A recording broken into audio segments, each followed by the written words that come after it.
Hola, buenas tardes a todos, a todas. Bienvenidos a este webinar coral organizado hoy por Cumplen y Lefebvre sobre la ley reguladora de la protección de las personas que informen sobre infracciones normativas y de la lucha contra la corrupción. Hoy nos acompañan 5 destacados profesionales que son, por orden de ponencia, Carlos Alberto Saiz, presidente de Cumplen y socio de Six Group; Eduardo Navarro, vicepresidente de Cumplen y consejero ejecutivo de B-Compliance; Belén Molina Jordana, socia de HM Abogados; Víctor Martínez, software manager de Lefebvre y PIO de Centinela; y Alfredo Domínguez, socio de la práctica White Collar Compliance and Investigations de Quatre Casas. Este webinar tendrá una duración aproximada de 1 hora y media, durante la cual nuestros ponentes van a tocar varios aspectos importantes de esta nueva ley.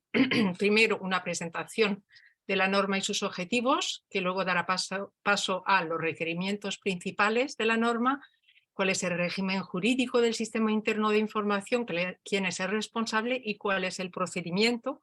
También abordaremos las cuestiones a tener en cuenta a la hora de implantar un sistema de gestión interno y terminaremos con una exposición sobre los derechos y garantías de los participantes.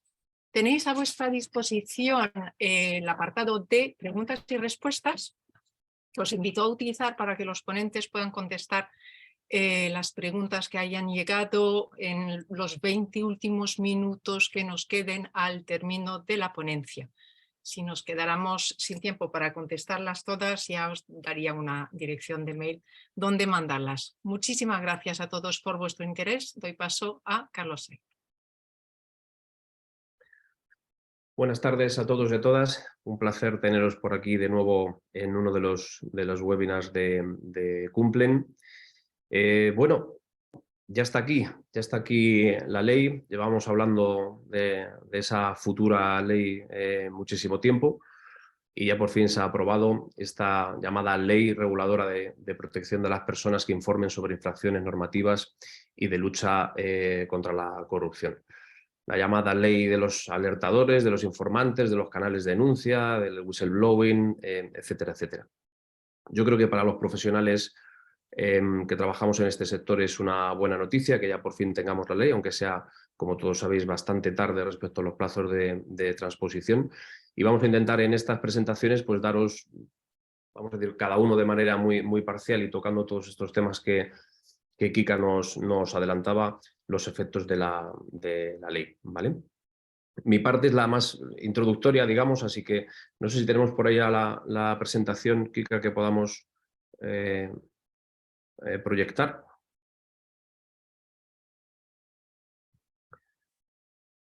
Perfecto. Genial.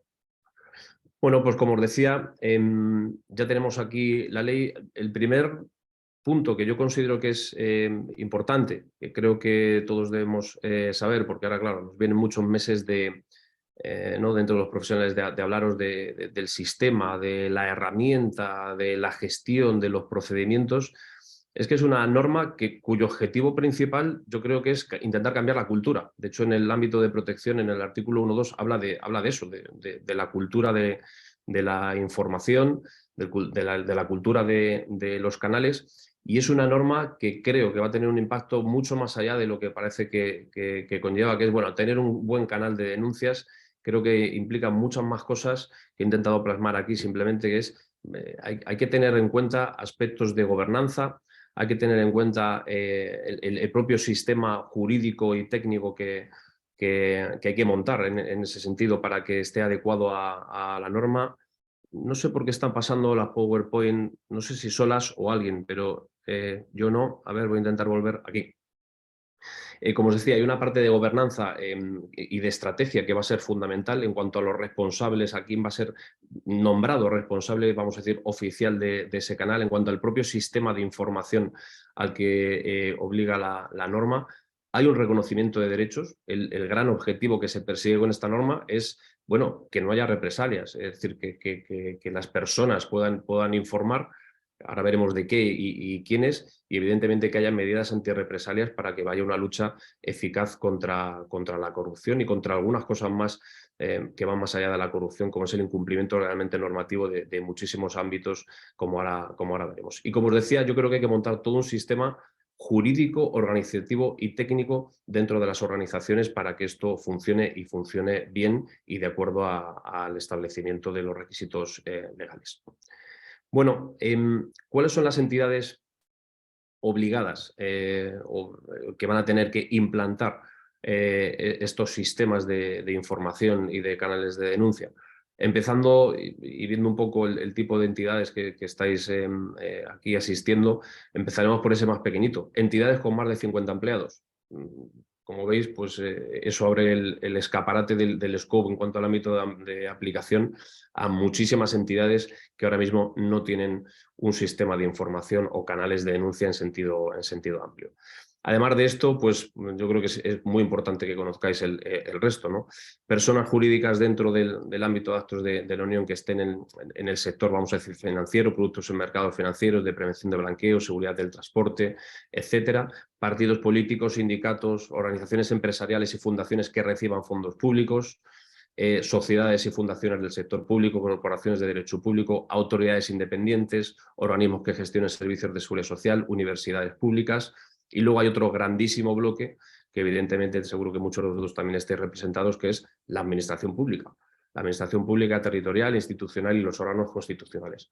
Por lo tanto, yo diría que haciendo una radiografía de las diferentes entidades, tanto del sector público como privado, pues creo que nos quedan todavía un largo trecho hasta conseguir que todas estas entidades cumplan con los requisitos de esta norma en cuanto a la implantación de estos sistemas de información. A ver si puedo pasar a la siguiente. Plazos, tema interesante y que seguro que a todos os preocupa. Bien, en apenas un poquitos días, hoy es el día 1, el día 13, realmente entra en vigor esta norma que se publicó hace muy pocos días. ¿Qué plazos tienen estas entidades para cumplir con las obligaciones que establece la norma? Primer plazo, el 13 de junio.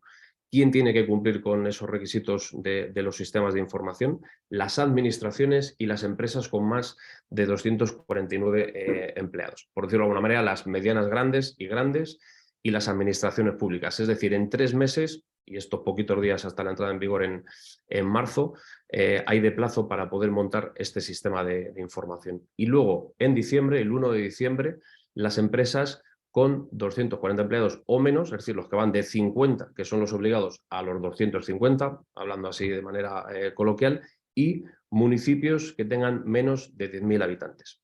Por lo tanto, apenas 3 meses y poco más para entidades de más de 250 empleados y administraciones públicas en general, y empresa privada de entre 50 y 250 empleados y municipios de menos de 10.000 en diciembre de este año. Como veis, y viendo que hay bastante que hacer, yo creo que no es mucho plazo y bueno, yo no voy a decir que habría que ponerse a la carrera porque hay mucha gente que quizá esto ya lo tenga más o menos controlado conforme a los borradores de norma, pero sí que diría que hay bastante trabajo por hacer para afinar bien los sistemas de información que en muchos sitios se tienen. Bien, como antes os decía, ¿cuál es el ámbito de protección? ¿Cuál es el ámbito material sobre el que de alguna manera se pretende dar este tipo de protección y a qué personas? Porque estamos acostumbrados a que los canales de denuncia estén muy vinculados a temas de corrupción, a los códigos éticos, a temas de acoso, ¿no? Y es los que en el entorno del compliance yo creo que estamos acostumbrados.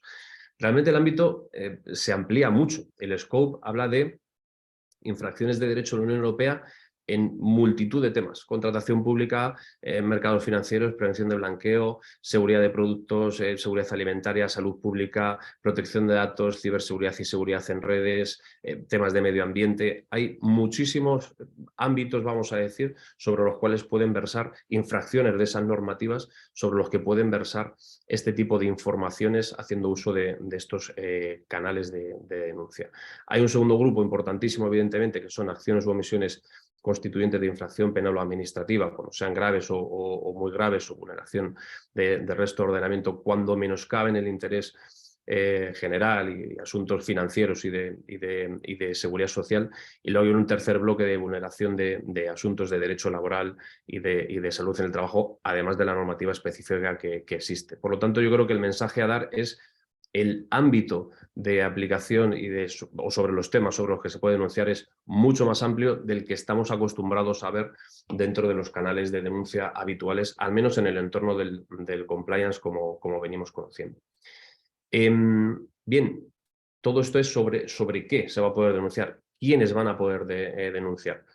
Porque viendo un poco este alcance, pues parece claro que las entidades van a tener que trabajar en tener canales abiertos. Ya esto de tener solo canales para empleados o canales para proveedores, creo que poco a poco irá desapareciendo y lo que va a haber es canales abiertos, porque las personas que van a estar protegidas por esta ley, sé que luego Alfredo también comentará algo sobre todo ello, también es un grupo bastante amplio. ¿Pueden utilizar esos canales otras personas? Sí, pero pueden también no tener la protección de esta ley. Yo creo que eso es importante conocerlo y será seguramente en la parte de los casos prácticos o de las dudas que tengáis algo que podamos resolver sobre qué pasa con canales donde van a llegar cosas que no están en este ámbito material y por personas que no están bajo la protección de esta norma, qué se hace con ese tipo de cosas, ¿no? Bueno, pues las personas que van a estar protegidas al final son empleados públicos, trabajadores por cuenta ajena, personas que trabajen en contratistas, subcontratistas o proveedores autónomos, personas que hayan finalizado ya su relación profesional con entidades privadas o públicas, o sea, ex empleados, ex trabajadores, personas que estén en procesos de selección, voluntarios, becarios, personas con contratos en formación, quienes presten asistencia a los informantes dentro de la propia organización, quienes estén en el entorno del informante y que pudieran sufrir represalias como compañeros o familiares. También hay un grupo donde creo que también habrá bastantes en ese sentido y lo iremos viendo con accionistas o personas del propio órgano de administración de la organización. Y luego hay un punto yo creo que también es importante, sobre todo en relación con proveedores, que son las personas jurídicas que tengan relación en el contexto laboral con esa entidad, como por ejemplo precisamente proveedores o empresas participadas en este caso. Como veis es un grupo y un target y colectivos bastante diferentes, pero también bastante amplios sobre, o los que van a verse de alguna manera sometidos a la protección de esta norma con las medidas que después durante el webinar vamos a ir desarrollando, ¿vale? Y para ir terminando mi participación, tan solo me gustaría acabar con, porque claro, los que estamos en el entorno profesional pensamos mucho ¿no? en cómo vamos a instrumentalizar, a regular, a crear este sistema de información que funcione la tecnología, que tengamos un proceso ágil, que cumpla los plazos, cómo podemos abrir investigaciones, cuándo podemos cerrarlas, quién tiene esas competencias, qué tipología de denuncias vamos a poder recibir, cómo instrumentalizamos internamente quién va a ser responsable de esas diferentes tipologías, qué ocurre con los grupos empresariales que van a unificar canales de denuncia para todas sus compañías, qué ocurre en las administraciones públicas que también van a utilizar quizá medios comunes para dar servicio a varias de ellas. Hay, lo sé, muchas dudas en cuanto a todo eso, creo que algunas de ellas las vamos a resolver, pero también creo que a veces hay que ponerse en el lugar del usuario para pensar cuál es la mejor manera de implantar este tipo de sistemas de información para que sean de verdad eficaces y las personas que lo utilicen tengan la protección debida, que como decía al principio, al final es el gran objetivo que se persigue. Entonces, desde el punto de vista del informante, daros cuenta, sin ser, claro, evidentemente, grandes especialistas en esta materia, quieren informar sobre algo. Puede que esa materia esté incluida en el ámbito de protección o puede que no. Puede que sea por la tipología de persona que lo vaya a hacer, que esté protegido en el ámbito de esta ley, o puede que no. Un cliente puede no estar protegido por esta norma. Un empleado, un ex empleado, un proveedor puede estarlo. Entonces también la propia característica o el tipo de persona que va a realizar esa denuncia, pues habrá que saber en algún momento, si no es anónima, qué tipo de persona es, para también saber si está bajo este amparo o no lo está. El método que va a utilizar, si lo va a hacer por escrito, si va a utilizar una herramienta que esté online, puede hacerlo con voz, lo puede hacer de manera presencial. El cómo va a ser algo fundamental. Se va a permitir la denuncia anónima, puede hacerlo de manera anónima o puede hacerlo de manera, bueno, digamos, identificado, pero evidentemente confidencial. Y por último, el tipo de canal. Yo creo que luego mis compañeros también entrarán a ello porque hay que diferenciar dos grandes cosas. Uno es el interno, el de empresa o de entidad pública, es decir, la obligación que todas estas entidades que antes hemos visto van a tener de implantar un sistema de información y un canal de denuncia, o el externo de la autoridad. Con esta ley se crea una autoridad independiente de control que tiene dos grandes objetivos. Uno es poder supervisar el propio cumplimiento de la ley y que todas estas entidades públicas y privadas cumplen con los requisitos e implantan sistemas de información. Evidentemente proteger a todos los informantes, pero tienen otro que es gestionar el canal externo de informaciones, de denuncias al que también cualquier usuario va a acceder y va a poder utilizar, evidentemente, bajo el amparo de esta norma. Entonces, como veis, hay unas cuantas cosas que decidir y muchas veces el usuario ni siquiera sabrá que tiene todas estas posibilidades o incluso bueno, en qué le afecta o cuál va a ser realmente su protección a la hora de utilizar este tipo de canales. Por lo tanto, y con eso termino para pasarle la palabra a Eduardo, yo creo que es importante que todos tengamos en la cabeza que esto no es un tema solo de tener un canal y una tecnología implantada. Hay que tener un responsable que de alguna manera va a ser el que sin duda tiene que gestionar y supervisar ese cumplimiento.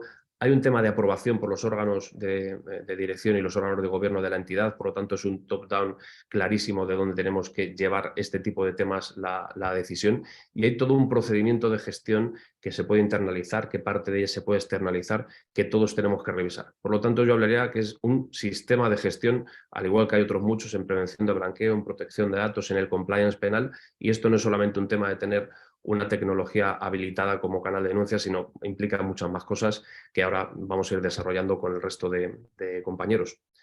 Así que por mi parte nada, solamente estos pequeños brochazos introductorios sobre la norma, y le paso la palabra y creo que ya el control del PowerPoint a Eduardo Navarro, compañero de la asociación. Edu, cuando quieras.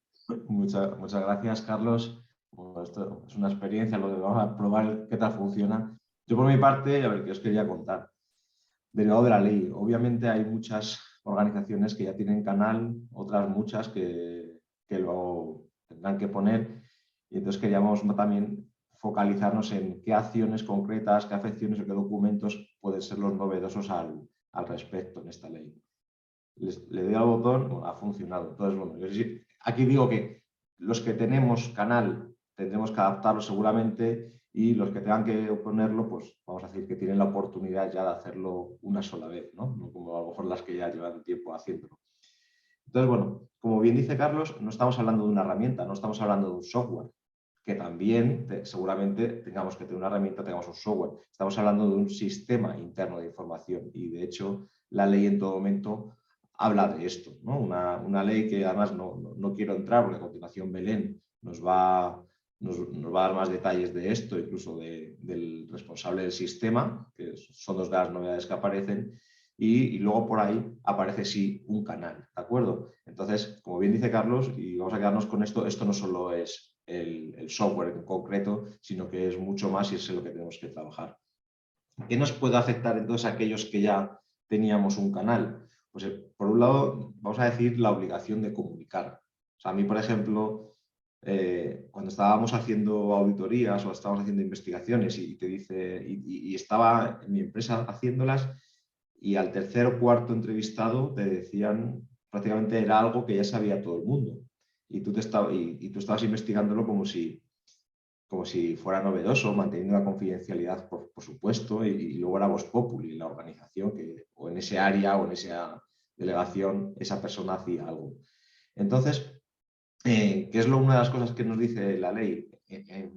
Enfoque de comunicación es que cuando alguien internamente de la empresa reciba esa comunicación verbal por parte de otro compañero o de parte de un subordinado, tendrá que encauzarla a través de este sistema interno.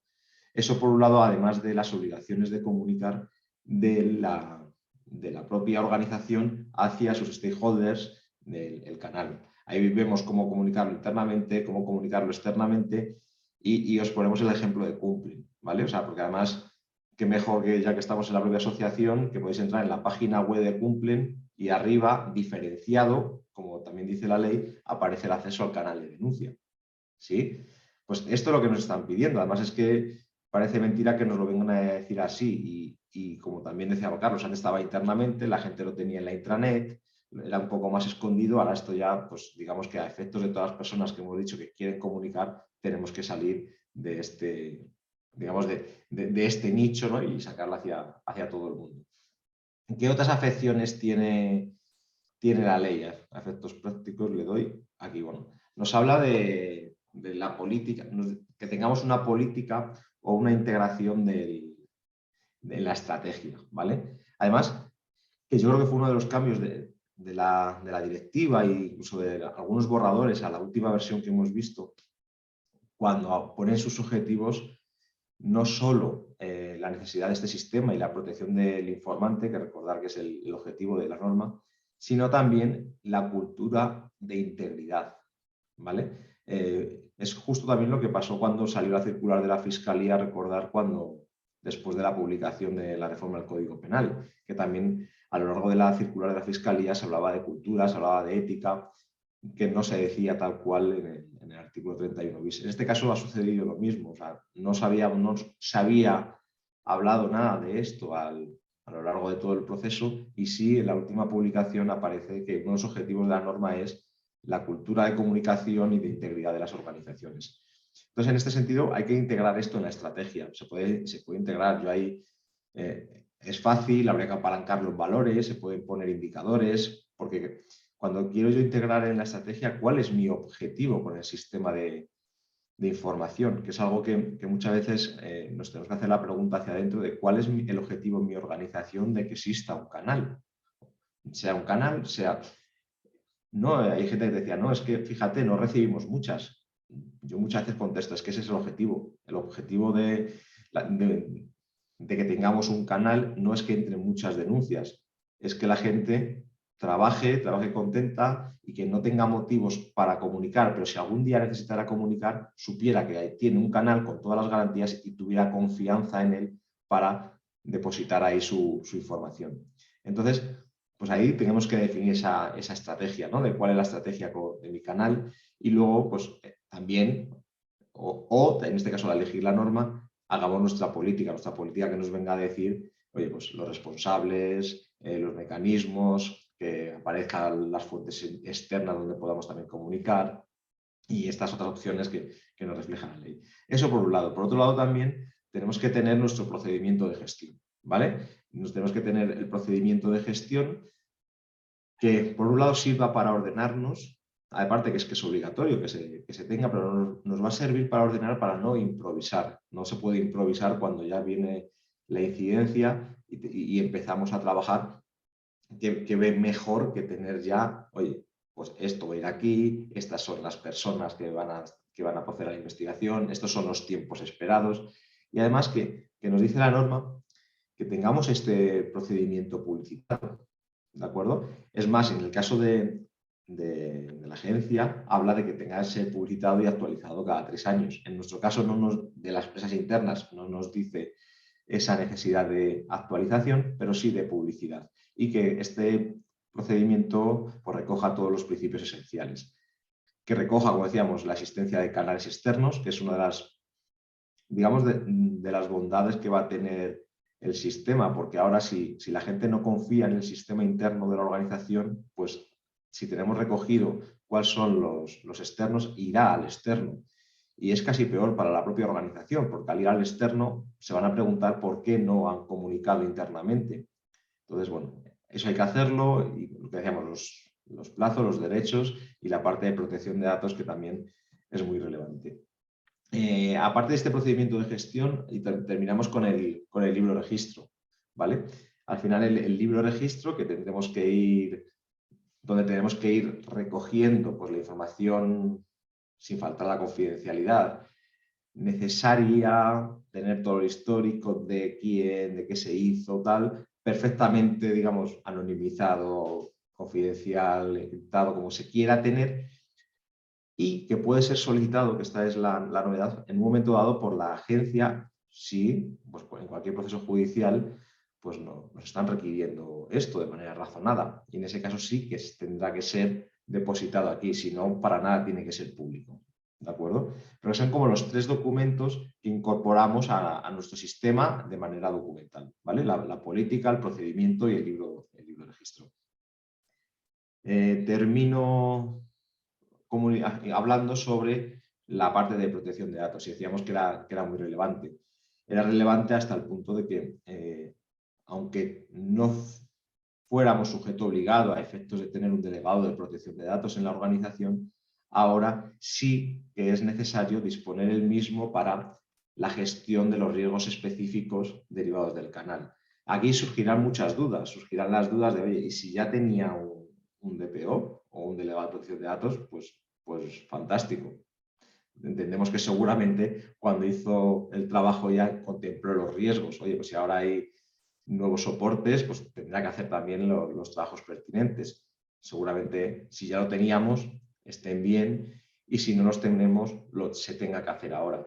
Entonces, bueno, en este sentido, hay que acogerse a los reglamentos que tenemos y leyes que tenemos en la pantalla, ¿vale? Está el artículo 29 a 34 y en concreto para la licitud de los tratamientos, la información sobre la protección de datos, el tratamiento de los derechos del sistema de información y la preservación de la identidad del informante y las personas afectadas. Entonces, bueno, son pasos que también van a profesionalizar esta parte pues en entidades que a lo mejor 60, 70, 80 trabajadores no tenían necesidad de hacer esto y ahora, al menos para esto, sí tienen la obligación de llevarlo a cabo, ¿vale? Por mi parte, luego al final veremos todas las cuestiones, así que voy a dar paso a Belén.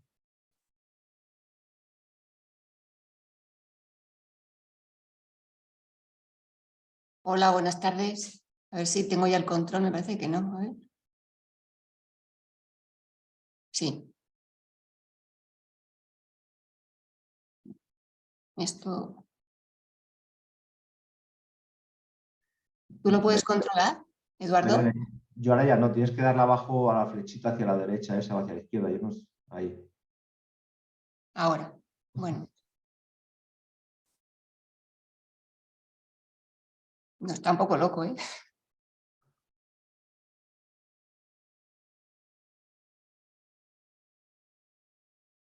Yo no lo estoy moviendo, Eduardo. A ver. Yo no estoy tocando. Esto ya es de Víctor. Ahí estamos. Vale. Es que se mueve solo, ¿eh? Bueno, buenas tardes a todos. Un placer compartir con vosotros este rato.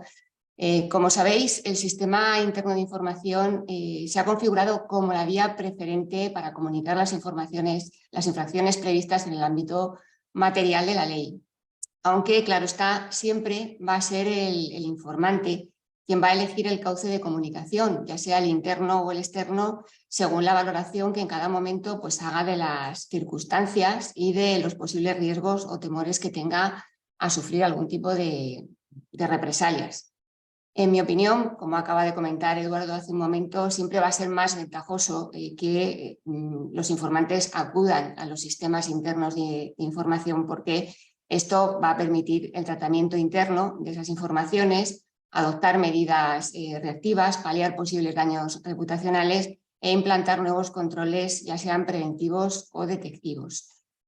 Conseguir que las personas que están incluidas en el ámbito subjetivo de la ley confíen en el sistema de información interno será, por tanto, uno de los grandes retos a los que se van a enfrentar los órganos de gobierno de las organizaciones. Y en esa tarea, pues creo que va a tener un papel muy relevante las actividades formativas y de difusión que se lleven a cabo en las organizaciones tras la implantación de los sistemas de información, y por eso os hago un poco de énfasis en esta cuestión. Este sistema de información está conformado, como ha dicho antes Carlos, sobre 3 elementos: el canal, entendido como buzón para la recepción de las informaciones, el responsable del sistema y el procedimiento de gestión de las comunicaciones. Centrándonos primero en la atribución de responsabilidades, vemos que se reparte por niveles competenciales, le corresponden unos al órgano de gobierno y otros al responsable del sistema. En primer lugar, el órgano de gobierno va a tener la responsabilidad de implantar el sistema interno de información previa consulta que deberá realizar con los representantes de los trabajadores.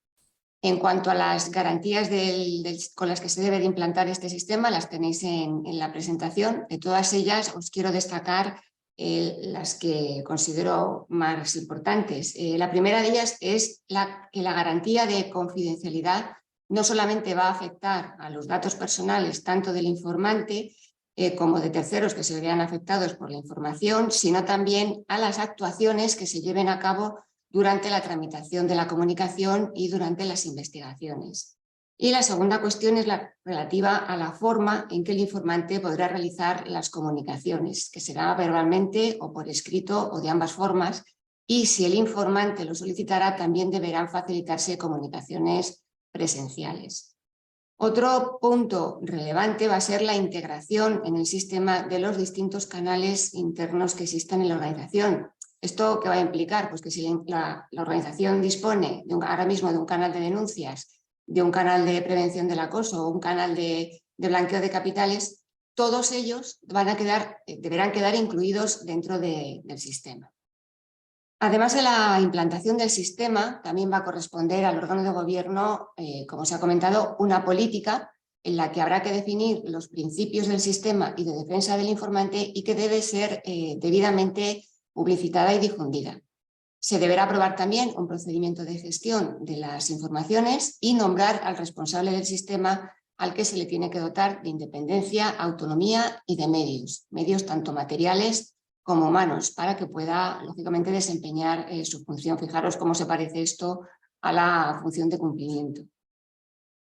No olvidéis además que tanto los nombramientos como los ceses del responsable deberán ser comunicados a la nueva autoridad independiente. Y aquí creo yo que se va a producir un pequeño desfase porque a nosotros en general nos va a entrar en vigor la norma el 13 de junio, sin embargo el gobierno tiene un año para aprobar el estatuto de la autoridad independiente. Si agotan ese plazo, pues nos vamos a encontrar con responsables del sistema nombrados pero no comunicados a la autoridad. Habrá que estar pendientes de cuando se cree este organismo para realizar las comunicaciones tan pronto como se cree el registro pertinente.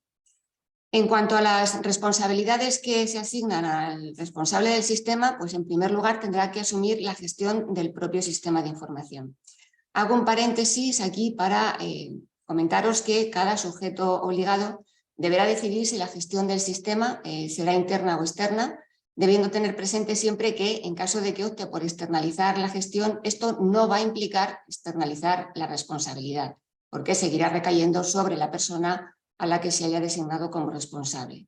Sobre este asunto nos indica la ley que por gestión se entenderá la recepción de las informaciones, de manera que no incluye la tramitación del procedimiento. Además, también le va a corresponder al responsable del sistema la tramitación, lógicamente con diligencia, de los expedientes de investigación y, aunque la ley no las menciona de forma expresa como funciones propias del responsable, yo entiendo que también le competirán las obligaciones relativas a la publicidad de los canales internos de información y del registro de las informaciones que se hayan recibido y de las investigaciones que se lleven a cabo. Por lo que respecta a la publicidad, el responsable deberá asegurarse de proporcionar información muy clara y fácilmente accesible sobre el uso de los canales implantados y sobre los principios esenciales del procedimiento de gestión de las comunicaciones. Si el sujeto pasivo dispone de página web, esta información nos dice la ley que deberá constar en la página de inicio en una sección separada y fácilmente identificable. No va a valer que esté escondida por ahí en algún sitio que no se pueda localizar. En cuanto al registro de las informaciones, pues nos indica la ley que esto se hará con la llevanza de un libro registro donde constarán tanto las informaciones recibidas como las investigaciones a las que dé lugar esas comunicaciones, debiendo garantizarse siempre todas las previsiones que regula la ley en materia de confidencialidad y tratamiento de datos personales. De lo que no nos indica nada la norma es sobre cuál debe ser el contenido mínimo de este libro registro. ¿Qué debemos hacer? ¿Un listado de datos generales a modo de índice o reflejar en él toda la documental recibida y generada durante la investigación? En mi opinión, esta es una cuestión sobre la que habrá que reflexionar detenidamente y luego, si queréis, en el coloquio comentamos sobre ello porque puede tener trascendencia el tipo de información que se recoja en este documento o en este archivo. En cuanto a quién puede ser designado como responsable del sistema, pues se podrá nombrar a una persona física o a un órgano colegiado. Si se escoge esta segunda opción, el órgano colegiado debe delegar en uno de sus miembros tanto las facultades de gestión como las de tramitación de las investigaciones. Para los sujetos obligados del sector privado, el responsable del sistema deberá ser un directivo de la entidad, nos indica la norma. Ahora bien, también tendremos casos de sujetos obligados que por sus reducidas dimensiones o por su naturaleza pues no le permita asignar esa función de responsable a un directivo. Para estos casos se prevé en la norma que dicho puesto pueda ser desempeñado por un miembro de la organización que pueda compatibilizar esa función de responsable con las funciones ordinarias de su puesto. Claro está que en estos casos, pues entiendo yo que habrá que estar muy atento a posibles situaciones de conflictos de intereses y por tanto parece más que recomendable incluir en la política del sistema cómo prevenir y cómo actuar ante posibles situaciones de conflictos de interés. Sobre cuál deba ser la capacitación del responsable, la ley solo nos indica que si la organización ya tiene un responsable de la función de cumplimiento, pueda ser esta persona la que se designe como responsable del sistema. Pero nada se menciona si el sujeto obligado no tiene un compliance officer. Por tanto, corresponderá al órgano de gobierno, antes de que tome una decisión, analizar bien el perfil de esos posibles candidatos y las habilidades que tengan, así como también su capacitación. Pensemos que debe tratarse de personas capaces de generar confianza con un determinado nivel de inteligencia emocional para establecer comunicación con el informante, que sea respetado en la organización pues por su imparcialidad, por su integridad, por su buen juicio y que también tenga cierta experiencia. Y es que si tenemos en cuenta el escenario de las responsabilidades que va a tener esta función de responsable, pues yo entiendo que la persona a la que se designe como tal deberá tener incluso conocimientos jurídico-penales y también conocimientos en materia de investigaciones, de cómo llevarlas a cabo. O si no los tiene, se le deberá proporcionar asesoramiento especializado para que pueda desempeñar estas funciones de una forma adecuada y sin que se lleve grandes sobresaltos. Y es que no olvidemos que la falta de experiencia o de apoyo especializado externo en la tramitación de investigaciones o la misma carencia de determinadas habilidades pues puede llegar a dañar el éxito de una investigación, puede frustrar la comunicación con el informante, puede alterar gravemente la reputación y la credibilidad del sistema y si esto pasara, bueno, pues puede acabar abocando a los informantes a acudir a los sistemas de información externos, que no es, a mi juicio, lo más deseable para las organizaciones. Y me queda ya comentar algunos aspectos sobre el procedimiento de gestión de las informaciones. En la presentación tenéis una relación muy detallada de cuál debe ser el contenido mínimo de este procedimiento. De todas las menciones que realiza el artículo 9, no voy a detenerme en todas ellas, os voy a comentar dos cuestiones que, en mi opinión, merecen una reflexión especial. La primera de ellas tiene que ver con los plazos del procedimiento. La ley solo nos impone la obligación de acusar recibo de las comunicaciones en el plazo de 7 días contados de la recepción y prever un plazo máximo de respuesta que no puede exceder de 3 meses, salvo casos de especial complejidad en los que se puede extender como máximo a 3 meses adicionales. Ahora bien, van a existir muchas fases intermedias en el procedimiento y, en mi opinión, nos convendrá prever dentro del procedimiento de gestión plazos para una mejor administración de los tiempos, de manera que podamos calibrar bien el tiempo que vamos a precisar pues, para analizar la información recibida y decidir sobre su admisión a trámite o no, y para el posterior desarrollo de toda la fase de investigación, en la que habrá que dar cumplimiento, por ejemplo, a los derechos del investigado, llevar a cabo las diligencias de investigación y finalmente resolver lo que proceda. Y durante todas estas fases, pues convendrá también dar cierto feedback al informante, cierto que en su justa medida, pero con el fin de que entienda bien cuáles son los tiempos del proceso, informarle sobre los pasos siguientes, mantener con él una comunicación por si fuera preciso obtener información adicional, garantizarle medidas de protección, en definitiva, generar una confianza en el correcto funcionamiento del sistema. Y ya para terminar, la otra cuestión a la que me quiero referir es la contemplada en el apartado J del artículo 9.2 de la ley, que impone la obligación de remitir la información al Ministerio Fiscal cuando tengamos hechos que puedan ser indiciariamente constitutivos de delito, y esa comunicación se debe realizar de forma inmediata, indica la norma. También deciros que el incumplimiento de esta obligación está considerada como una infracción leve, con sanción de multa que puede llegar a alcanzar los 100.000 euros. Cuando se aprobó el anteproyecto de ley, fuimos muchas personas, yo entre ellas, las que criticamos la inclusión de este mecanismo porque podría conllevar la autoincriminación del sujeto obligado.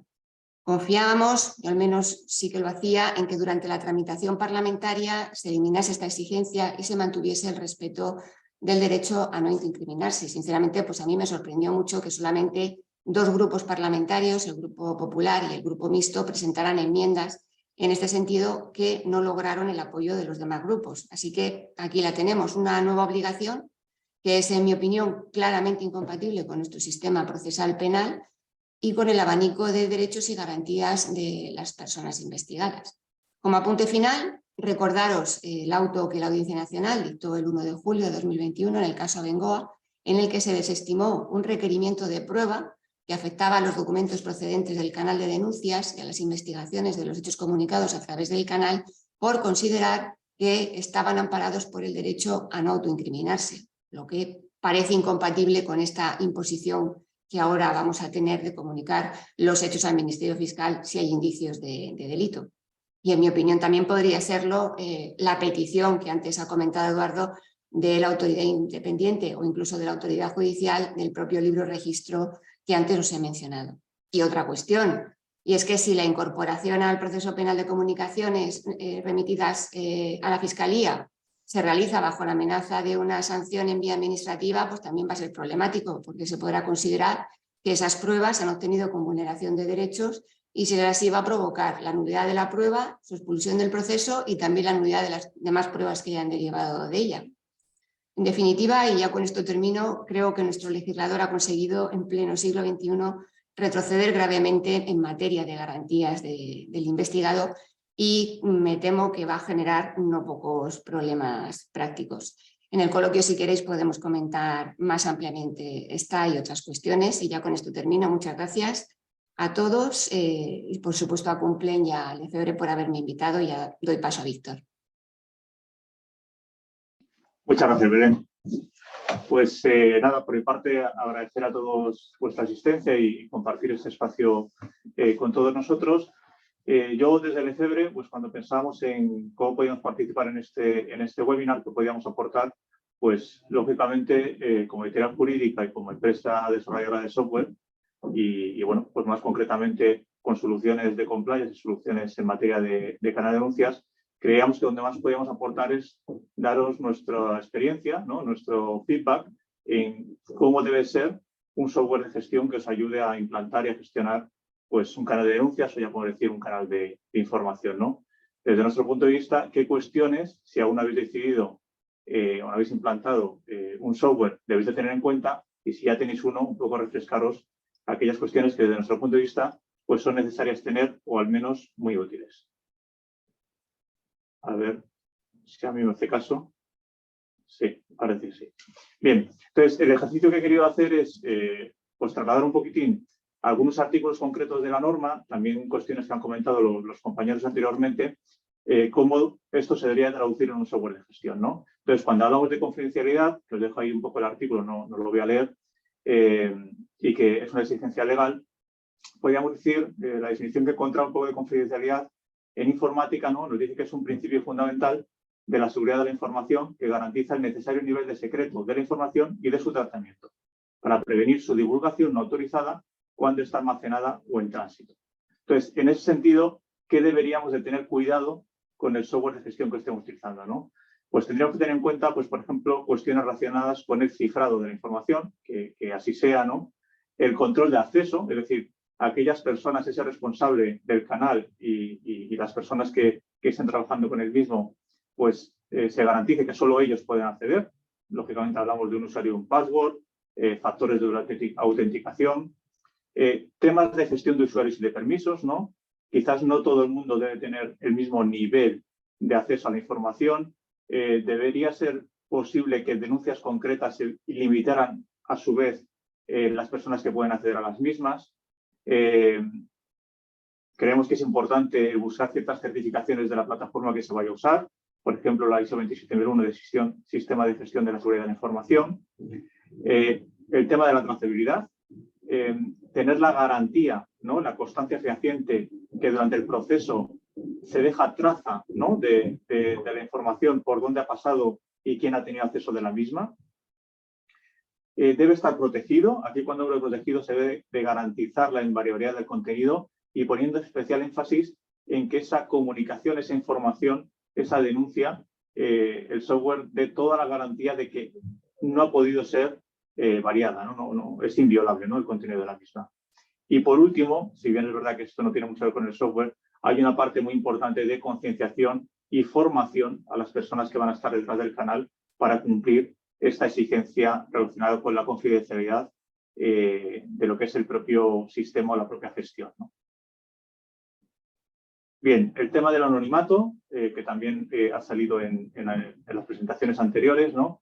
Y aquí hay un tema, bueno, cuanto menos puede resultar curioso, ¿no?, a aquellos que se acercan por primera vez a esta normativa, ¿no? Porque por un lado la norma nos dice que esas informaciones tienen que poder ser anónimas, ¿no? Pero por otro lado, como veis en los artículos que cito, continuamente se habla de una comunicación y de una notificación que tiene que ver con ese informante, ¿no? Entonces nos tenemos que asegurar que el software cumple con ambas cosas, es decir, que permite hacer esas comunicaciones de manera anónima, pero que también a ese informante anónimo se le va a poder comunicar el estado de su información y de alguna manera se pueda tener una interacción con el mismo, pues, bueno, pues para que muchas veces es necesaria para el devenir de la investigación, ¿no? Entonces, aquí figuras importantes es, por ejemplo, tener una landing de seguimiento a la que pueda acceder ese denunciante o ese informante anónimo con un código y también a lo mejor la existencia de un chat, de un muro de comunicación en el cual, aunque ese informante sea anónimo, puede haber una comunicación entre el responsable del canal y ese informante. También es relevante, útil y eficiente el tema de las notificaciones automáticas. Citaba, creo que era Belén, que la normativa señala una serie de plazos, ¿no?, en los cuales sí o sí hay que notificar a ese informante. Bueno, pues también nos puede ayudar el software a que parte de esas notificaciones, por ejemplo, el acuse de recibo, sean automáticas. En ese sentido, o relacionado con lo anterior, os quería también comentar la importancia que tiene en este tipo de software la posibilidad de gestionar alertas, ¿no? Como digo, la normativa, y creo que la Belén citaba dos plazos concretos, ¿no? Una vez que se recibe la información, hay que notificar de ese acuse de recibo, y otro, ¿no?, una vez que se va a resolver, que teníamos un plazo, digamos, ordinario de 3 meses, ¿no? Pero también se señalaba que dentro del procedimiento que establece cada una de las organizaciones sí que habrá o debería de haber otro tipo de plazos, ¿no? Entonces ahí nos puede ayudar mucho el hecho de que este software que estemos trabajando nos permita generarnos alertas automáticas de manera que no se nos pasen esos plazos, ¿no?, que tenemos que cumplir, ¿no? Pues, por ejemplo, el hecho de si hay una información que está en la fase de investigación más de 2 meses, por favor avísame, ¿no?, porque apenas tengo un mes, ¿no?, para darle curso, ¿no? Este tipo de cuestiones que sean adaptables, personalizables, son muy, muy, muy importantes. El tema de la accesibilidad y la claridad, ¿no? De alguna manera esto lo dice la norma, ¿no? Porque, como os señalo en esta slide, señala en el artículo 5 que el sistema debe estar accesible, ¿no?, a aquellas personas que figuran en el artículo 3, que las ha comentado un poco Carlos, y ahí es donde veíamos que este formulario o este canal a través del cual el informante puede hacer esas comunicaciones tiene que estar accesible, ¿no? Entonces, cuando hablamos de accesible, tenemos que buscar, pues eso, que la implantación de ese canal me permita, por ejemplo, cierta flexibilidad, ¿no? Como puede ser el hecho de poder crear varias URLs de acceso, ¿no?, para poderlas colocar en distintos sitios de la organización, ¿no?, en la página web, en la intranet, en distintas webs si existieran, etc. Otra cuestión para mí importante es que sea responsivo, ¿no? hoy en día todo el mundo usa el teléfono móvil, ¿no? Entonces, que ese formulario web que usamos como canal, pues que sea accesible desde cualquier teléfono móvil. El tema del QR también es importante, pensar en aquellas empresas, aquellas organizaciones, pues que parte de sus empleados o todos ellos pues estén en fábricas, ¿no? Estén en lugares en los cuales no es habitual tener acceso a través de un ordenador a una página web. Entonces, el tema del QR puede ser interesante, pues imaginaros en comedores, taquillas, etcétera, hace que sea accesible al público que debe serlo, ¿no? El tema del multidioma también considero que es importante que se tenga que tener en cuenta a la hora de instaurar este tipo de sistemas. Bueno, pues por razones obvias, ¿no? Puede haber empleados que les sea más cómodo un idioma concreto que otro, o bien que sea su lenguaje natural, ¿no? Y por último, y no menos importante, claro, al final todo esto tiene que ser sencillo, intuitivo, fácil, y por un doble motivo, ¿no? Por dar un poco cumplimiento a esta parte de la norma, pero también, pues como se decía yo creo que al principio de la presentación, esto en realidad fomenta, ¿no? La cultura ética de las organizaciones y de alguna manera tenemos que fomentar que si puede estar ocurriendo algo, ¿no? Los empleados, esas personas que trabajan alrededor de esa organización, tengan la capacidad de comunicarlo y, por tanto, poder poner remedio cuanto antes.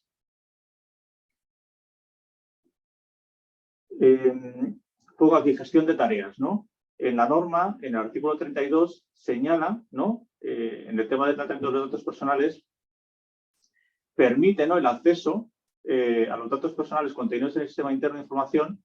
Dice que quedará limitado, pero sí que permite a determinadas personas o roles que sí que podrán acceder, pero en determinados momentos o situaciones, ¿no? Habla de responsables de recursos humanos, habla de responsable de los servicios jurídicos o habla, por ejemplo, del delegado de protección de datos. Entonces, esto está muy bien, pero tenemos que compatibilizarlo, el compartir información con estas terceras personas, con la obligación de confidencialidad que marca la norma y con todas las garantías que comentábamos de que esa información no pueda ser variada, no pueda estar expuesta, ¿no? Y que no perdamos la traza. Entonces, por ejemplo, en los software, en muchos casos sí que se permite una denuncia concreta, ¿no? Se comparta como una tarea con un tercero, de manera que ese tercero solo acceda a esa información y con estas garantías. Y no al resto de denuncias o al resto de contenidos que existan en el software. Bien, y también se ha comentado en las ponencias anteriores la obligación del artículo 26, ¿no? Del registro de informaciones y luego el tener ese libro de registro que se comentaba, ¿no? Entonces simplemente hay que apuntar que el software de gestión debe permitir en un momento dado el poder exportar esa información que tenemos en el mismo, ¿no? El poder generar informes pues, desde una fecha determinada a otra concreta, ¿no? Determinadas denuncias, en fin, poder parametrizar, poder jugar con la información que se va a exportar de manera que podamos dar cumplimiento pues, con esta obligación legal que puede llegar a producirse a reclamarnos esa información. Y bien, creo que esto era lo último que por mi parte quería comentar. Estas funcionalidades o cuestiones clave que creo que tenemos que tener en cuenta antes de decidir con qué software de gestión vamos a trabajar o bien si tenemos uno, bueno, pues que cumpla con todo ello. Ahora ya sí, doy paso a mi compañero Alfredo. Muchas gracias, Víctor, y gracias a Cumplen, claro, por la invitación a este webinar. Enhorabuena a todos. Tenemos por fin una ley que tiene doble finalidad, según se dice en el artículo 1, promocionar los sistemas internos de información. Yo creo que es importante olvidar el concepto del canal de denuncias. Ya no basta con un canal de denuncias y, como Carlos decía, es un sistema jurídico, organizativo y técnico. Ahora necesitamos tener un sistema interno de información habilitado en la compañía y la ley promueve la implantación de este tipo de medidas. Y segundo, la ley está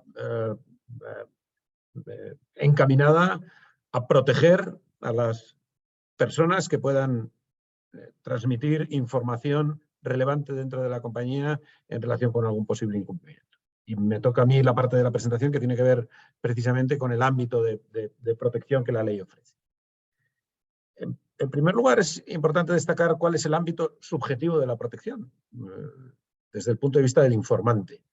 Se protege al empleado público, también al trabajador por cuenta ajena, los autónomos están protegidos, no solo el personal laboral, los accionistas, las personas pertenecientes al órgano de administración, dirección, los subcontratistas, los proveedores cuando la relación laboral haya ya finalizado, los becarios, los voluntarios, los trabajadores en periodos de formación, personas que participan en procesos de selección o negociación precontractual, etc.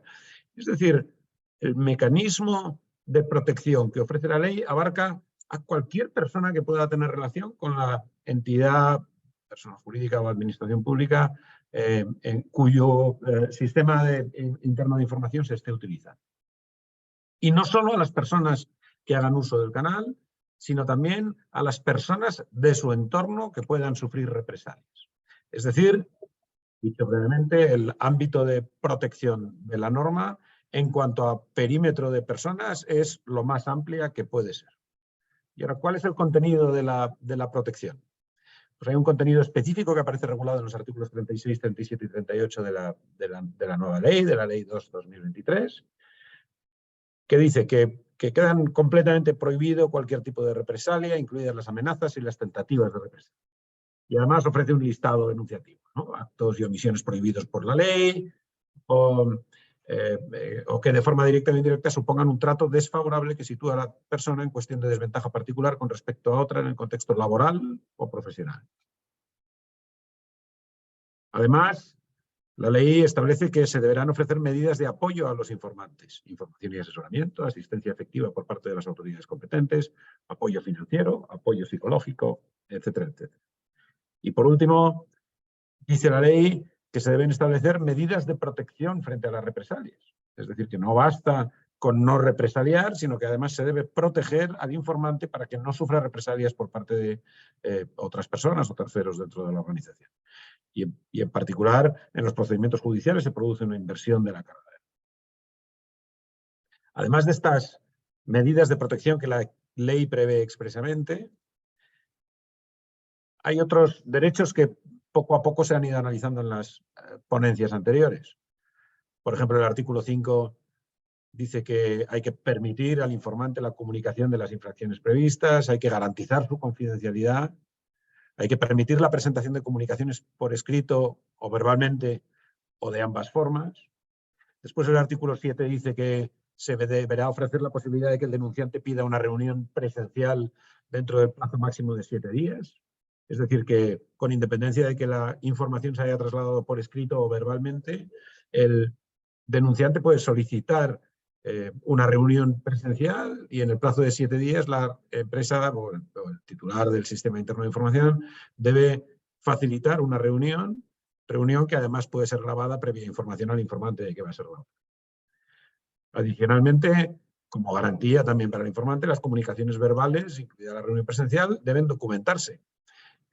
Y no solo deben documentarse por medio de una grabación o a través de una transcripción completa y exacta, sino que al informante se le debe ofrecer la oportunidad de revisar el texto o el acta que se haya levantado. Además, dice el artículo 7, se informará de forma clara y accesible al informante sobre otros canales externos de información ante autoridades competentes a los que el informante pueda acudir, que no tienen nada que ver con lo que decía antes Belén en relación con la remisión al Ministerio Fiscal. Por un lado, el titular del sistema interno de información debe informar al Ministerio Fiscal si los hechos que se reportan a través del canal tienen carácter indiciariamente delictivo. Y por otro lado, al informante, en cualquier caso, se le debe informar de cuáles son los mecanismos de denuncia ajenos al propio sistema interno de información de la compañía a los que el informante puede acudir. Además, el informante podrá facilitar un domicilio o un correo electrónico a efectos de recibir notificaciones relacionadas con el hecho de la información facilitada y se le permitirá la presentación y posterior tramitación de comunicaciones anónimas. Por último, el artículo 9 exige que se acuse recibo al informante, en caso de que se identifique, por supuesto, no así si la denuncia fuera anónima, que se envíe acuso de recibo al informante en el plazo de 7 días desde la recepción de la denuncia. Y por último, insiste el artículo 9 en que se puede mantener comunicación adicional con el informante si se considera necesario y se le puede solicitar información a él.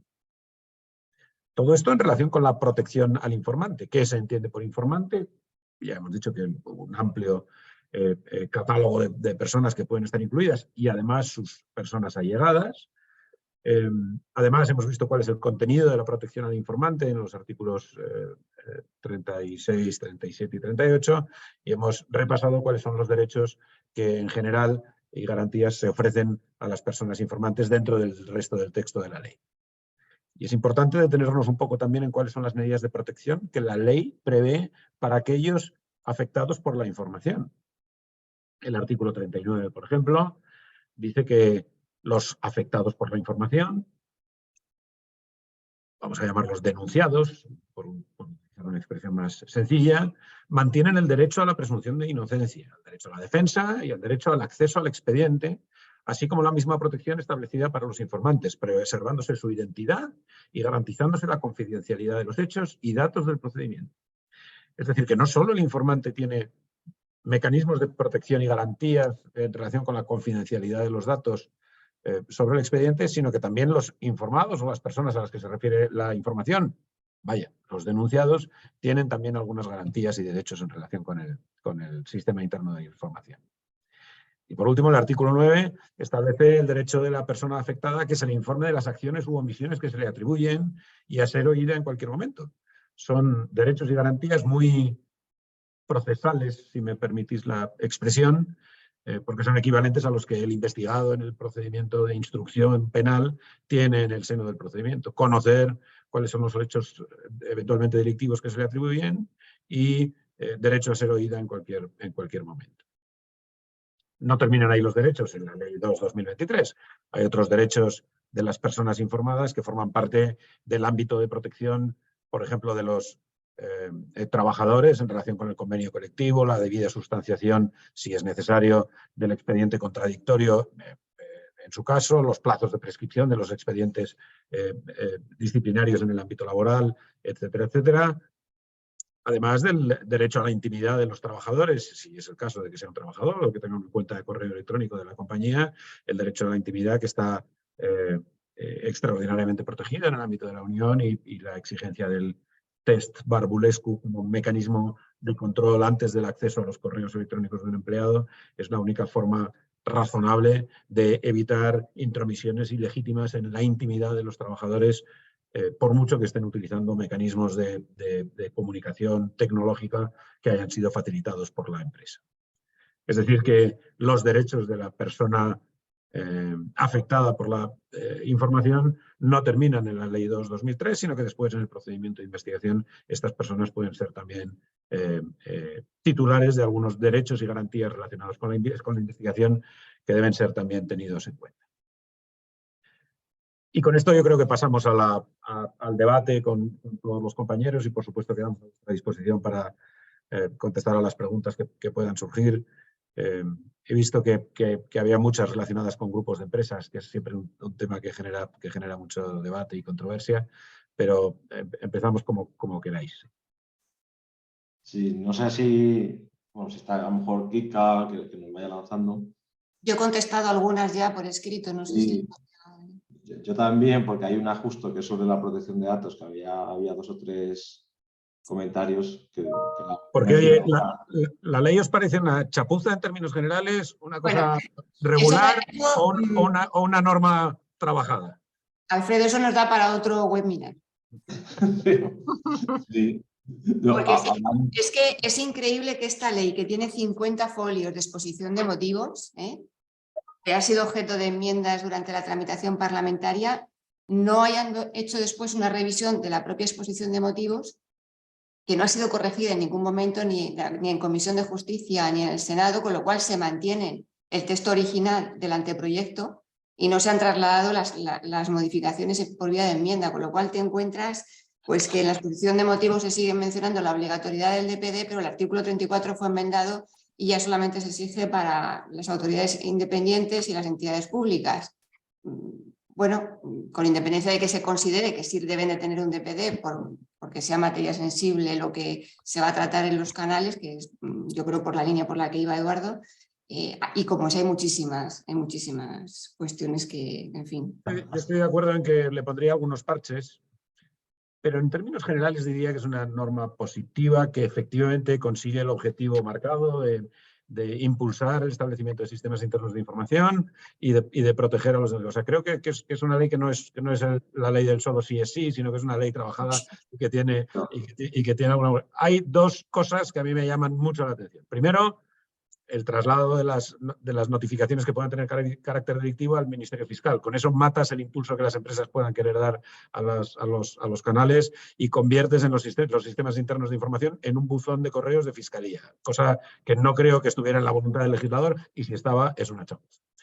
Por otro lado, hay otra cosa que me llama la atención en sentido positivo, y es el tratamiento que han dado a los grupos de empresas, que es un tratamiento que es innovador en España y que en buena parte de las jurisdicciones europeas no estaba. Y están allí con grandes discusiones sobre si los grupos de empresas pueden de alguna manera compartir recursos o no, si cada empresa tiene que tener su canal. Y en España eso está razonablemente bien resuelto y el legislador ha sido consciente del coste que los sistemas internos de información acarrean y ha permitido su tratamiento único en grupos de empresas.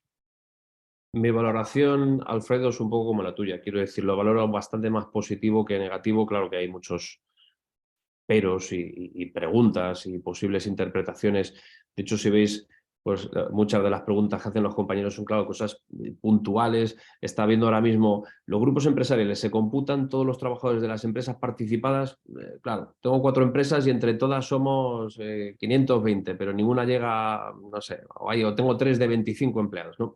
Claro, en fin, hay multitud de variantes y tal, pero mi valoración es positiva y sobre todo hay algo que hemos mencionado, yo creo que sobre todo tú, Alfredo y yo, que es la parte del punto de la finalidad de la ley. El segundo punto es que me gustaría leerlo porque creo que es, claro, también tiene como finalidad esta ley el fortalecimiento de la cultura de la información, de las infraestructuras de integridad de las organizaciones y el fomento de la cultura de la información o comunicación como mecanismo para prevenir o detectar amenazas al interés público. Es decir, esto de, ya sabéis, somos latinos, el chivato está mal visto y todo esto, creo que esta ley, como ha podido, como ha querido, en los límites que tenemos y tal, está intentando cambiar eso. Yo siempre cuando voy a, no sé, a empresas o compañeros o clientes que te dicen, oye, pero si es que yo no tengo apenas denuncias, esta es una empresa muy sana, nos conocemos todos y tal, digo, claro, si yo lo entiendo, ¿no? Y da miedo un poco enfrentarse a todo esto. Pero siempre pongo el mismo ejemplo y creo que es bastante visual. Si tú tienes 2 hijos y van al cole y uno hace una trastada, yo prefiero enterarme por el hermano que viene y se chiva antes de que venga el director o antes de que venga la Guardia Civil. Las 3 cosas pueden pasar. Y esto en la empresa es exactamente igual, bajo mi punto de vista. Es decir, pues creo que es mejor, no por cerrarlo, por tenerlo en tu entorno, para tú manejarlo, no. Es que es mejor tener una información directa seguramente, ¿no? Y de alguien, y que tú puedas actuar al respecto antes de que cuando el problema ya te viene, porque todo está sucediendo ahí fuera. Y cuando ya te viene por fuera, evidentemente viene pues mucho más torcido, ¿no? Pero mi valoración es más positiva que negativa, viendo todos estos matices, sin duda. Oye, ¿queréis que lea algunas preguntas y así vais un poco Lo a la limón? único, por la línea un segundo, perdona por lo que comentáis, Carlos y Alfredo, porque a mí hay una cosa que, o sea, viéndola muy buena, creo que era muy buena, creo que la directiva era muy buena y que probablemente la ley no la ha mejorado, ¿vale? O sea, creo que teniendo una muy buena directiva europea, al final lo que tenemos no es mejor que lo que había, por un lado. Y por otro lado, también me da miedo el impacto que puede tener, por un punto que además lo quiero sacar, me gustaría sacar a debate. Yo creo que no hay ninguna pregunta sobre esto, a mí me llama mucho la atención, porque al final el objetivo es la protección del informante, pero es la protección del informante que informe sobre cosas de este tipo, ¿vale? Porque luego cuando habla de las medidas de protección deja fuera, además es que pone claramente que no aplicará las medidas de protección para los temas interpersonales. Se lo dice así o más o menos una palabra o un sinónimo. ¿Qué sucede? Que vamos a tener ahora, quieren que se integren los canales, que no sé qué, y ahora mi pregunta es, un caso de acoso, que es lo que mayoritariamente se comunica en las organizaciones, ¿está protegido el informante en base a esta ley? A lo mejor no, seguramente que haya otras que le protejan. A mí eso no lo sé, ¿qué necesidad había? Edu, permíteme que lea lo que dice la norma para que todos estemos en el entorno, que yo también lo tengo aquí subrayado, que es un tema muy importante. Quedan expresamente excluidos de la protección de esta ley informaciones vinculadas a reclamaciones sobre conflictos interpersonales o que afecten únicamente al informante y a las personas a las que se refiere la comunicación o revelación. Es exactamente ese punto. Sí, ¿verdad? O sea, no lo sé, o sea, que nos pueden dejar denunciantes de primera y de segunda o medidas de protección muy buenas para unos y, o sea, ese es uno de los mecanismos. Yo por eso creo que cuando la ley habla de la integración de los canales dentro del sistema, no olvidemos que el canal es un buzón, entonces el sistema puede contener distintos canales para distintas cosas, lo único que tendrán que estar en un espacio único para que cuando se entre a comunicar una información, se dé una información previa claramente en ese portal, en esa página del sistema, de para qué es cada canal y qué protecciones tiene y no tiene cada canal, y que en la política del sistema esté claro para qué se debe utilizar cada canal, de manera que nadie se lleve a engaño pensando que va a estar protegido por una información determinada que comunica si no lo está, ¿vale? Yo creo que esa es una de las labores importantes que habrá que hacer ahora en la definición y en el diseño de esos sistemas de información, de esas políticas y luego de la formación. Yo por eso he querido hacer hincapié, es que se va a tener que dar mucha formación y mucha difusión en las organizaciones para que los miembros de las organizaciones sepan cómo pueden usar esas herramientas que ahora nos facilita la ley. Fíjate, Belén, que además, y has tocado el punto de la formación, que por eso digo que la ley para mí no mejora lo que tenemos. En la directiva hablaba de que este responsable del sistema tenía que tener una formación específica para, ¿vale? Ahora que lo ha quitado en la ley, lo que sí nos dice luego entre líneas es que las personas que participen tendrán que tener formación. O sea, no, o sea, el responsable, siendo el responsable, a lo mejor dicen, fórmate porque eres responsable, más te vale. Más te vale estar formado. Pues asesórate. Pero a lo mejor la quita explícitamente, ¿no? Que estaba en la directiva y a mi gusto muy bien puesto. Pero a cambio pone, y las personas que participen tendrán la formación. O sea, era una. Y otro matiz, y con tema de protección de datos que a mí me sorprendió, me lo comentaban ayer, era cómo una ley puede modificar algo de una ley orgánica. ¿Vale? Pues si la ley de protección de datos hay una ley orgánica, como aquí se puede decir algo que venga a matizar temas de una ley superior, que era otra de las cosas que dejaban ahí un poco en el aire administrativamente a algún punto. Es que hay algunas partes de la ley, la de protección de datos, hay algunas partes que no son orgánicas, Edu, pero bueno, es un matiz tal. Pero sobre lo de antes, a mí sí que me gustaría, o sea, creo que tenemos que reflexionar un poco sobre, o sea, yo veo que esta ley es muy, habla del instrumento, por decirlo de alguna manera, pero evidentemente tenemos muchísimas otras, no sé, derechos constitucionales. Es decir, la presunción de inocencia ya existía, no hace falta venga esta ley para decirlo, ¿no? Y quien haya cometido corrupción la está cometiendo, con independencia de que esta ley exista, se comunique, no se comunique, quiero decir, existe ya un marco jurídico tremendamente grande y complejo sobre todos estos temas, sobre el acoso laboral, sobre los delitos, tal. Esto de alguna manera quiere canalizar estos instrumentos para que se gestionen dentro de las entidades de una determinada manera. Entonces, para mí, la dificultad de esta ley no es tanto implantar los propios artículos que vienen en la norma, sino la interpretación con el resto del marco jurídico, porque como tú decías ahora, en el caso este de informaciones vinculadas a conflictos interpersonales, tú ya tienes tus derechos laborales. Si quieres comunicar algo que te afecta solamente a ti o a una persona y a ti, bueno, si te ampara esa ley, pues tendrás razón o no tendrás razón, entiéndeme, y habrá tribunales y demás. El tema es si estás protegido por esta norma en concreto en el uso de estos canales de información o no. Y claro, bajo mi punto de vista, ¿cuál es la realidad? ¿Qué va a suceder? Que si vamos a canales abiertos, que claro, no queda otra, porque con tantos temas, con tantos colectivos que puedes denunciar, el problema, como yo decía, es que un usuario no va a saber si está dentro de esta ley, de los temas que va a denunciar, si está dentro del amparo de esta ley y de todas las opciones que tiene, pues puede que se pierda. Entonces, creo que la parte de formación, de comunicación, de conciencia, esa labor que va a tener que hacer incluso la autoridad de control, ya no solo las empresas o las sociedades públicas sobre sus empleados o exempleados o proveedores, es tremenda. Es tremenda, porque si no será un tema realmente complejo de saber a priori, saber si a lo que te vas a enfrentar estás o no bajo este canal o este canuto de protección que establece la norma. Oye, os leo por aquí algunas preguntas para que, no sé, Víctor, Balón, Alfredo, veáis.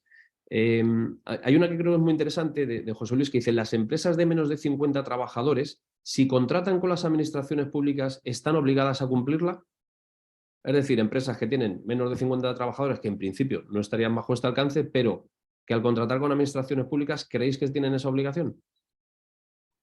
Salvo que se les exijan un pliego de condiciones de un concurso, yo entiendo que no. Yo creo que tampoco. No hay ninguna previsión en ese sentido en la ley, por lo tanto, no. Hay una de Iria que dice: si se tiene la política de compliance, ¿la política de canal de denuncias debe ser diferente? ¿Habría que tener dos?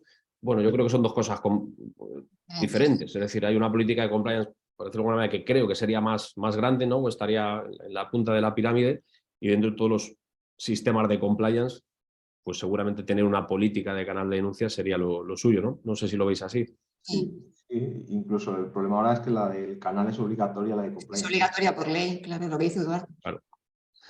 Ahí es que es importante el tema de, claro, los que somos esto de compliance, nos gusta la política, el procedimiento, la norma y el tal. Pues la norma dice: hay que tener un sistema de información, hay que tener una política general de grupo del sistema de información, hay que tener un procedimiento de gestión, hay que tener el libro registro. Esos son lo que nosotros llamamos los entregables, de alguna manera, que efectivamente hay que tener y que aplicar, ¿no? Por decirlo de alguna manera. Venga, más cosas por aquí que hay. La de blanqueo la tenía yo por aquí prevista, hay una de blanqueo. Al final, la de blanqueo, lo que sucede es que la ley de blanqueo ya viene exigiendo hace tiempo la posibilidad de que los colaboradores puedan denunciar incluso anónimamente, ¿vale? O sea, no es una novedad ahora, ya venía exigiéndolo desde 2018. Hay una de Desiree que dice: buenas tardes, ¿se deben integrar los posibles canales existentes en el sistema o dentro de un mismo canal? Y ¿podría o sería recomendable que se unificara el canal interno con el canal previsto en el plan antifraude? Es decir, como sabéis, el plan antifraude, claro, ya habla del tema de los canales. ¿Cómo lo veis? ¿Habéis pensado eso? Para mí es que tiene que ser un canal único, al final, es mi pensamiento. O sea, pues si luego tienes que comunicar, a la gente se le vuelve loca. Aquí comunica acoso, aquí comunica fraude, aquí comunica delitos que puedan interesar a la Unión. Aquí, ostras, es que en comunicación al final a la gente se le induce a error. La norma prevé específicamente que el sistema interno de información debería estar diseñado de manera que permita la unificación de los canales. Nosotros siempre ponemos el ejemplo del antiguo 091, el 092, o sea, Policía Nacional, Policía Municipal, Bomberos, Guardia Civil, cada uno tenía su número y hemos terminado en el 112, que es el mecanismo que hay que seguir. Y una cuestión que os quiero plantear, porque esta mañana un compañero de profesión me lo ha planteado. ¿Cómo interpretáis vosotros los medios de comunicación que dice verbales o escritos o de ambos modos?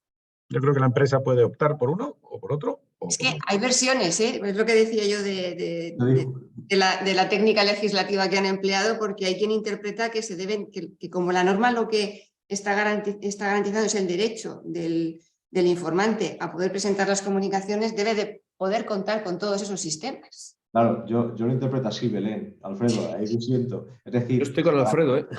Para que la persona pueda comunicar verbal o por escrito, tú tienes que darle debe tener ambos medios. hacerlo verbal y por escrito. Por escrito.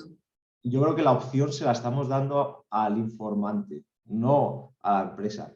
Y ojo, también se puede revelar así, pero no sé, me parece más lógica. Nos hemos ido a ver la directiva y la directiva lo redacta exactamente igual, por si nos arrojaba algo de luz, lo han copiado exactamente igual, o sea que, bueno, veremos. Yo creo que es el denunciante el que puede plantearlo verbal o por escrito. Entonces tú como empresa tienes que tener los dos mecanismos activados para que lo pueda hacer. También igual dice que tienes que... Pero se dice o de las dos formas. De las dos formas. O de las dos formas quiere decir claro, que esa es la cuestión, es decir, ¿por qué dice después o de ambas? Sí. No, porque permite una, otra o las dos. O las dos. Cuestiones y de hecho, luego en otro punto habla totalmente distinto de la posibilidad de pedir una reunión, sí, ¿no?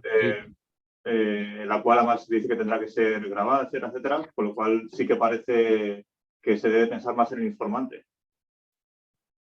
Sí. Ahora sí, por nuestra parte, también hemos hecho nuestras pesquisas a nivel de software y la verdad que la respuesta que hemos tenido era como que era opcional por parte de la organización tener un medio u otro. Yo creo que está bastante abierto, sí. Hombre, es que yo, a ver, pensando también en los medios de las organizaciones, es decir, a una empresa que tenga 50 trabajadores que va a tener que implantar un canal y ya le va a suponer un coste adicional, tiene que tener un canal escrito, un canal telefónico con un sistema de grabación.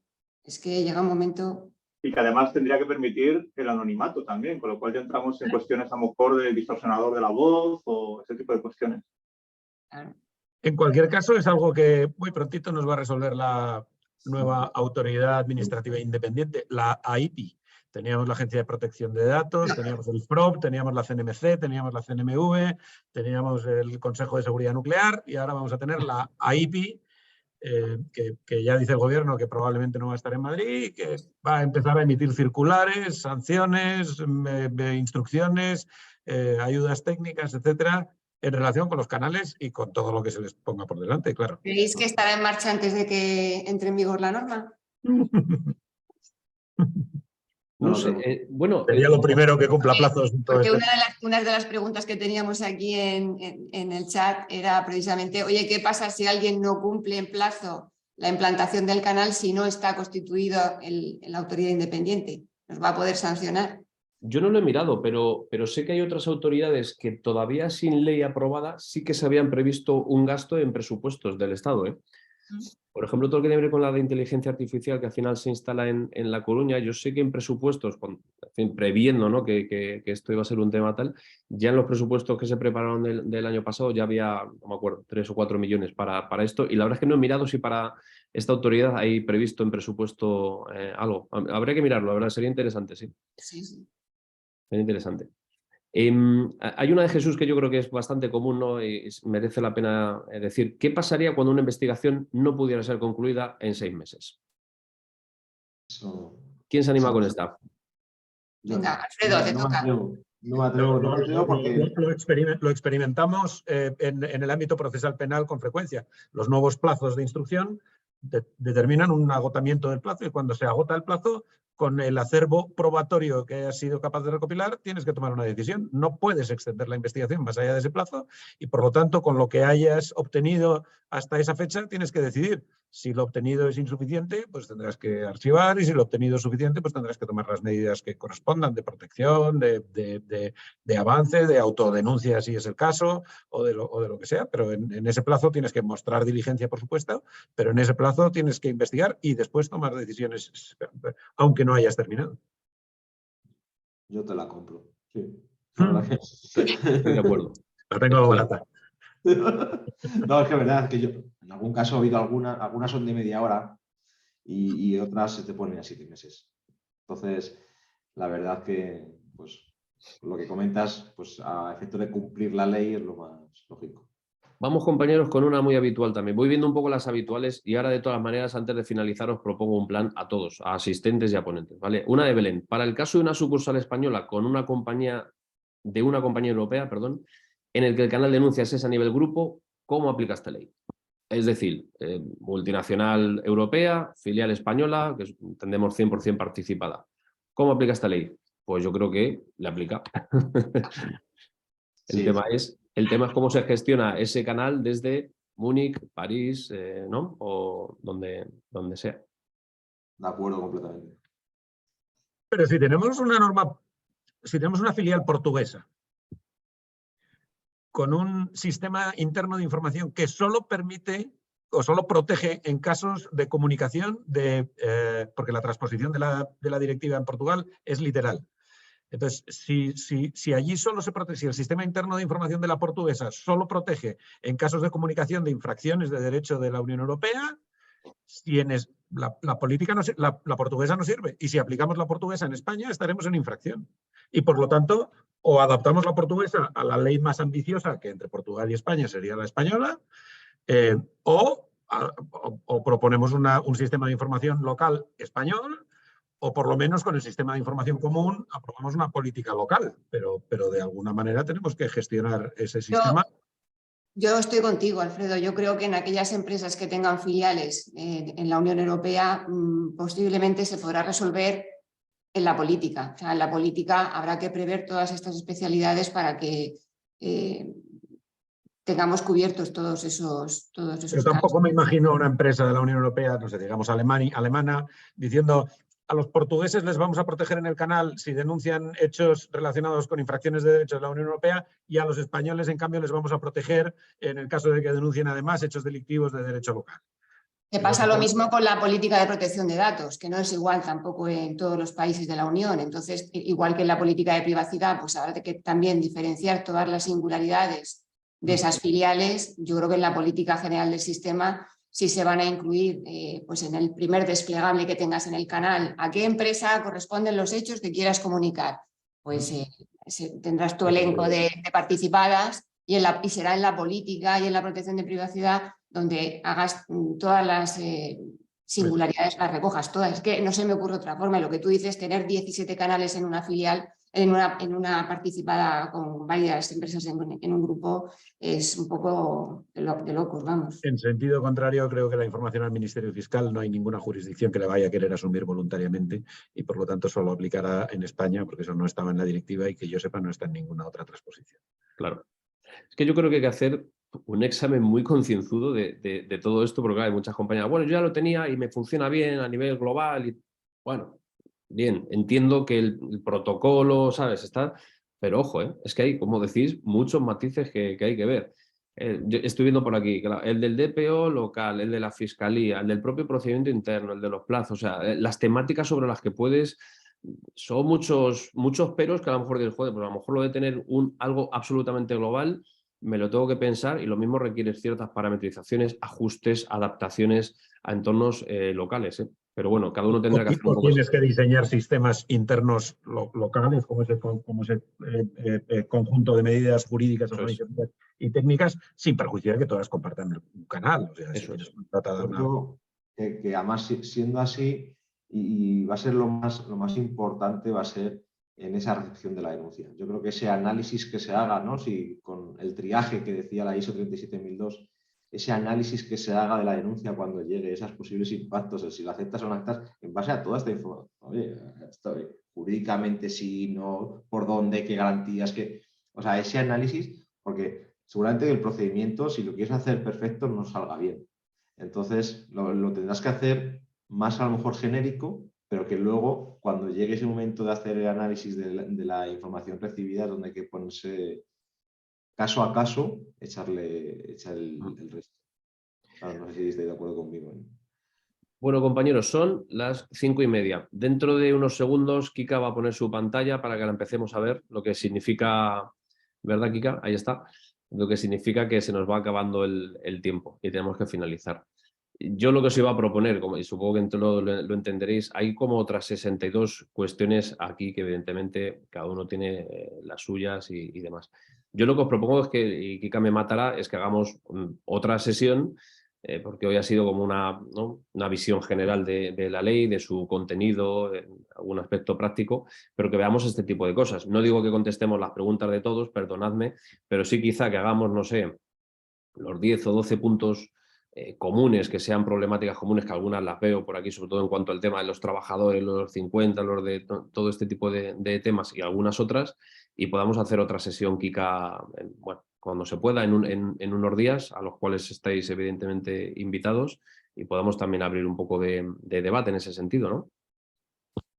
Sí, he recopilado todas las preguntas que han llegado, por lo que podremos echarle un vistazo a ver qué 10 o 12 puntos rescatamos para otra sesión de webinar. Perfecto. ¿Parece?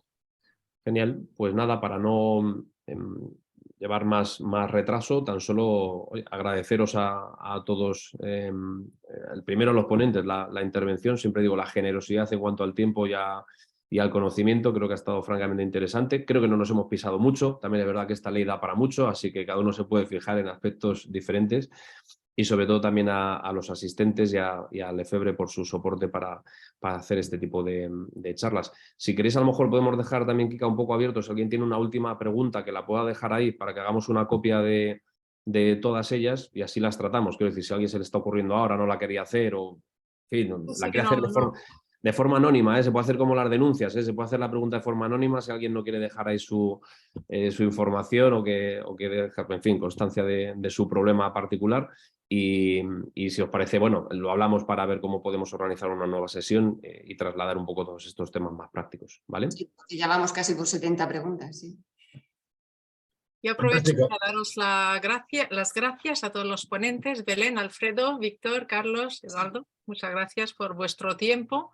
Y recordaros que, mientras están llegando las demás preguntas que sigo apuntando, recordaros que Cumplen empezó a homologar formaciones en gestión de canales por allá por el año 2021 ya, y tenemos desde entonces una certificación en gestión de canales de responsable interno del sistema de gestión de canales de denuncias, ¿vale? Si tenéis cualquier tipo de pregunta al respecto, info@cumplen.com.